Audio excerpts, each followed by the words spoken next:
Eric did not announce his decision with a press conference or a speech heavy with explanation. He did not summon the family to the living room or ask Ridge to sit across from him for one final reckoning. Instead, he did what he had always done when words felt inadequate and emotions threatened to muddy intention. He let the work speak. Quietly, decisively, he handed Logan Designs a couture piece bearing his private signature, a mark he had reserved for designs that were not merely beautiful but foundational. Garments that carried philosophy, lineage, and belief stitched invisibly into every seam. At first, the gesture appeared generous, even reconciliatory, another example of Eric's long history of bridging divides with grace. But the shock came not from the act itself. It came from recognition. Those who knew the archives felt it immediately. The silhouette, the construction, the daring restraint. This was not just any design.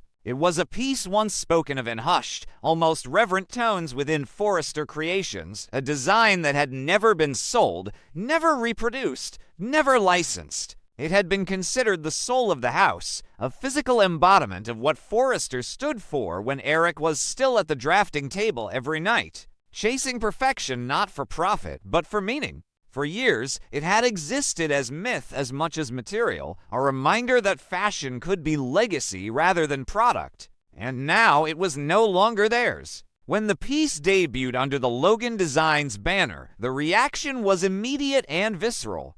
Critics struggled to find language adequate to describe what they were witnessing because it was more than a dress. It was a declaration. The public did not need insider briefings or leaked memos to understand what had happened. They saw the signature. They recognized the provenance. And they drew the inevitable conclusion with startling clarity. Eric Forrester had made a choice, and in doing so, he had quietly but definitively withdrawn his spiritual endorsement from Ridge. Ridge felt the impact before anyone dared to speak it aloud. He saw it in the way people looked at him, the hesitation that crept into conversations that once flowed easily. He felt it in the sudden weightlessness of authority he had always assumed was inherent, permanent, unquestionable. For most of his life, Ridge had carried the unspoken assurance that he was not just Eric's son, but his successor in essence, if not always in agreement. Their conflicts had been many, their philosophies often at odds, but Ridge had never doubted his place in the lineage. That certainty evaporated the moment the design went public. This was not a critique. It was not a rebuke delivered through argument or disappointment. It was something far more devastating. It was exclusion. By releasing the soul of Forrester to Logan Designs, Eric was saying, without naming names, that the spirit he had once entrusted to Ridge no longer lived there. Ridge had not just lost a design, he had lost legitimacy. The press framed it as bold innovation, as Eric embracing evolution and collaboration. But within the walls of Forrester Creations, the truth was understood with painful precision. Eric had redrawn the map of inheritance, not in shares or titles, but in meaning. He had made it clear that heritage was not a birthright, but a responsibility, one that could be forfeited not by failure, but by deviation. Ridge's designs had been successful, even celebrated, but success was no longer the metric that mattered. Eric was judging something deeper, something Ridge had stopped seeing. Eric, for his part, felt no triumph. The decision had not been made lightly or impulsively. It was the culmination of years spent watching the house he built drift away from the values that once defined it. He had seen designs become louder but emptier, collections driven by competition rather than conviction. He had listened to Ridge argue strategy while ignoring soul, had watched him defend choices that sold well but said nothing. For Eric, fashion had always been language, and lately he no longer recognized the dialect his son spoke. Giving the design to Logan Designs was not an act of favoritism so much as an act of alignment. Eric saw in that house a willingness to listen, to honor craftsmanship without drowning it in ego. He saw respect for history without being imprisoned by it. Most importantly, he saw humility, a trait he believed Ridge had lost in his certainty. This was not about punishing his son. It was about rescuing an idea that was slipping away. Ridge struggled to articulate his grief because it was not clean. It was tangled with pride, with anger, with disbelief. He had always defined himself in relation to his father, even when rebelling against him. Now that relationship had been redefined without his consent. Eric had not disowned him publicly, but the effect was the same. By transferring the soul of the house elsewhere, Eric had effectively declared that Ridge no longer spoke for him. The man Ridge had measured himself against was no longer standing beside him. The realization spread through the company like a slow-burning fire. Designers whispered. Executives recalculated. Loyalty, once assumed, became conditional. If Eric no longer believed Ridge embodied the Forrester spirit, then what did that mean for the future of the brand? For the first time, Ridge felt truly alone at the top, surrounded by people who followed him out of habit rather than conviction. Authority without belief is fragile, and he felt it cracking beneath his feet. Public reaction only deepened the wound. Consumers responded not just with admiration, but with emotion. They spoke of the design as if it had returned something they did not know they had lost. Sales surged for Logan designs, but more importantly, discourse shifted.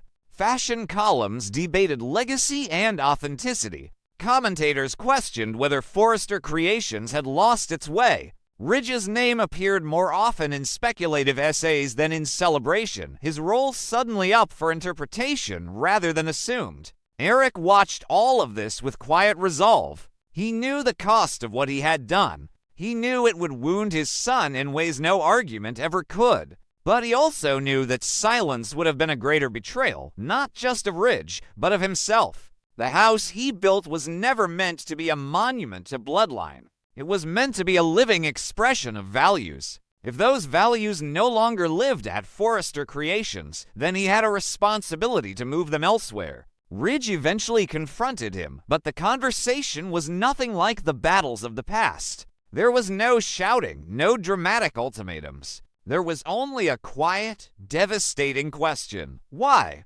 Eric did not answer with accusations. He spoke instead of loss, of watching something sacred become transactional. He told Ridge that he had stopped seeing the why behind the work, that he had begun designing to win rather than to say something true. Eric's voice did not tremble, but his eyes betrayed the pain of admitting that the son he loved no longer spoke the language he had taught him. For Ridge, the words landed harder than any insult could have. He had always believed that evolution required sacrifice, that purity was a luxury the modern world could not afford. Now he was being told that in sacrificing too much, he had lost the very thing that made his work matter. The legitimacy he assumed was his had been conditional all along, dependent not on success, but on alignment. And that alignment was gone. In the aftermath, nothing changed outwardly at first. Ridge remained in his position. The company continued to function.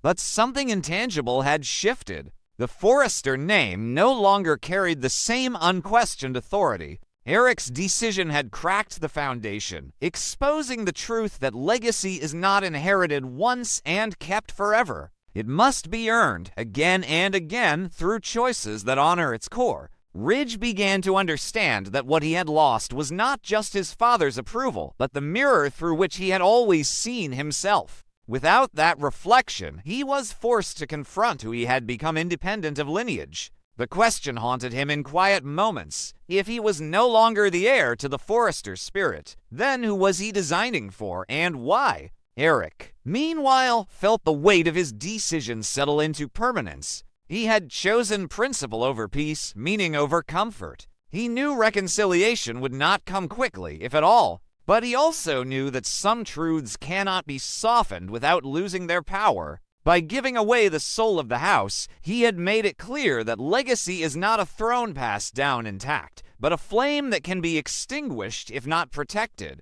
And so the industry moved forward, buzzing with speculation and redefinition, while one family stood at the center of a reckoning that had been years in the making. Eric had not taken Ridge's father from him, but he had taken something perhaps even more painful. He had taken the assumption of inevitability. In doing so, he forced Ridge to face a truth that no amount of success could outrun. Without the spirit that once guided him, legitimacy is only a title, and titles, like trends, can fade. Ridge filed the lawsuit with the confidence of a man who had never been forced to question the ground beneath his feet. The language of the complaint was precise, severe, and carefully curated to frame the conflict as a matter of principle rather than pride. He accused Eric of transferring Forrester intellectual property to Logan Designs, of breaching fiduciary duty, of undermining the legal and moral foundations of a house built over generations. On paper, it was a clean argument. The soul of the Forrester brand, Ridge claimed, belonged not to any single individual, not even to its founder, but to the company itself. And as the company's chief steward, he was obligated to protect it. To the outside world, the move appeared justified, even inevitable. A titan defending his empire, a son safeguarding his inheritance. The narrative was familiar, comforting in its simplicity. But beneath the legal language pulsed something far less noble, something Ridge himself struggled to name. This was not just about a dress, or even about a brand. It was about authority who held it, who had lost it, and who had dared to redistribute it without permission. Eric did not respond immediately. He did not counterfile. He did not summon lawyers to fire back with statutes and precedents. Instead, he waited. And when he finally acted, he did so in a way that reframed the entire war. Eric understood law well enough to know that courtrooms are rarely moved by sentiment alone. But he also knew that truth, when documented and contextualized, can carry a weight no legal maneuver can neutralize. Rather than arguing ownership, Eric chose to expose history. Quietly, methodically, he released internal records memos, emails, archived design approvals, time-stamped directives that traced a pattern Ridge had long convinced himself no one would ever question. The documents told a story Ridge never intended to be told. They showed designs Eric had labored over for months, sometimes years, reduced to digital files labeled hold, inactive, or archived indefinitely.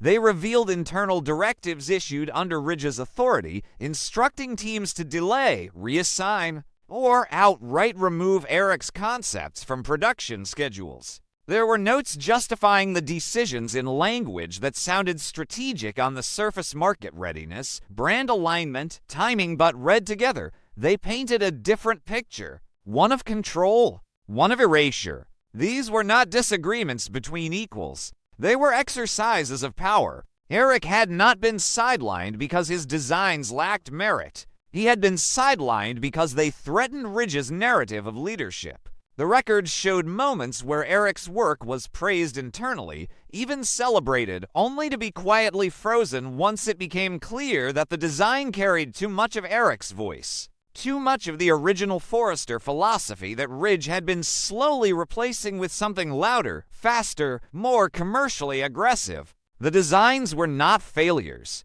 They were inconvenient. When the documents entered the public sphere, the lawsuit ceased to be about intellectual property. It became an autopsy. The industry reacted first with disbelief, then with fascination. Analysts pored over the timelines, tracing how certain creative directions vanished without explanation. Designers who had once been instructed not to ask questions began to recognize their own experiences reflected back at them with terrifying clarity. This was not an isolated conflict between father and son. It was a systemic pattern of suppression masquerading as leadership. Ridge watched the narrative slip from his control in real time. Each headline stripped away another layer of the authority he had assumed was unassailable. He had believed the lawsuit would force Eric into a defensive posture, confining the conversation to legal boundaries Ridge understood and dominated. Instead, Eric had detonated the past, turning Ridge's own decisions into evidence against him. What hurt most was not the exposure, but the implication. The records suggested that Ridge had not been protecting the company so much as protecting himself, that he had used his position not to steward Forrester's legacy, but to curate it in his own image, eliminating voices including his father's that challenged his vision. The question that began to circulate was devastating in its simplicity. Had Ridge been acting as a guardian of the brand, or as its gatekeeper? Eric, when asked why he chose this route, offered no dramatic justification. He spoke instead of grief, of watching something he built with devotion be slowly reshaped into something unrecognizable. He explained that every design he had poured himself into carried not just aesthetic intention, but philosophy. To see those designs buried, not rejected, but silenced felt like watching his own language erased. The release of the records was not retaliation, he insisted.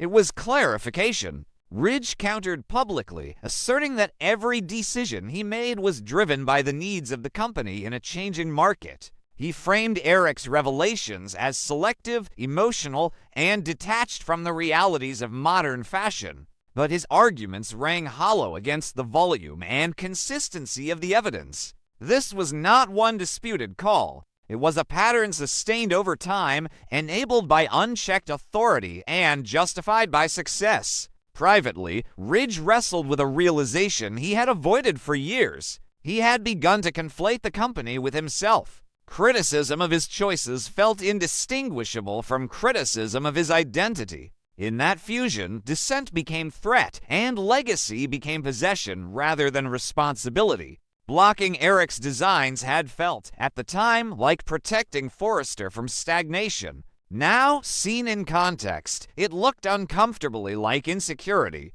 The courtroom proceedings became secondary to the court of perception. Investors began asking questions that had nothing to do with the lawsuit and everything to do with leadership culture. Designers reconsidered their futures. Longtime allies grew cautious, unsure whether Ridge's authority was rooted in vision or fear of being challenged. The house that once prided itself on creative lineage now faced accusations of creative censorship. Eric did not celebrate this shift. Watching his son unravel under scrutiny carried no satisfaction. If anything, it confirmed his worst fears. This was the cost of silence compounded over time. Had he spoken earlier, had he drawn boundaries before resentment hardened into structure, perhaps the confrontation could have been avoided. But hindsight offered no absolution. The truth, once revealed, could not be contained again. The lawsuit dragged on, but its original premise had been irrevocably altered. Ridge was no longer seen solely as a protector of intellectual property. He was being examined as a curator of power. The distinction mattered. Protecting a company implies stewardship, humility, and openness to challenge. Protecting an ego implies control, defensiveness, and suppression of alternative voices. The documents Eric released forced everyone, including Ridge himself, to confront which role he had truly been playing. In a moment of brutal self-awareness, Ridge began to understand that what he was fighting for might not be the company at all. It might be the version of himself he had built atop it, the unquestioned heir, the natural leader, the man whose authority flowed seamlessly from lineage. That version was now under threat, not from Logan Designs, but from the past he had tried to bury. Eric, standing outside the legal fray he had reframed, articulated the conflict in terms Ridge could no longer ignore.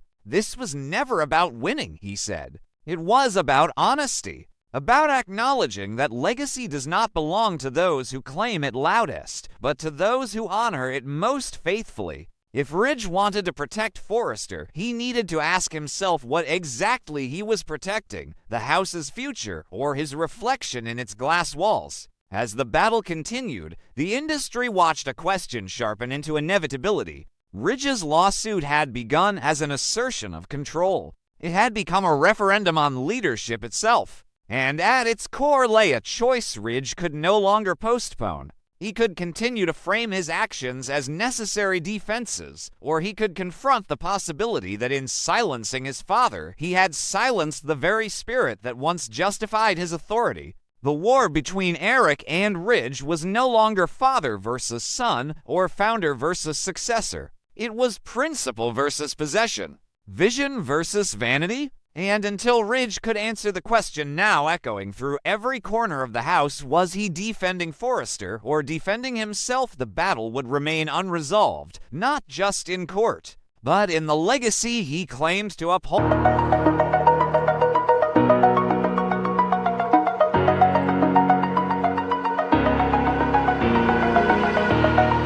Oh.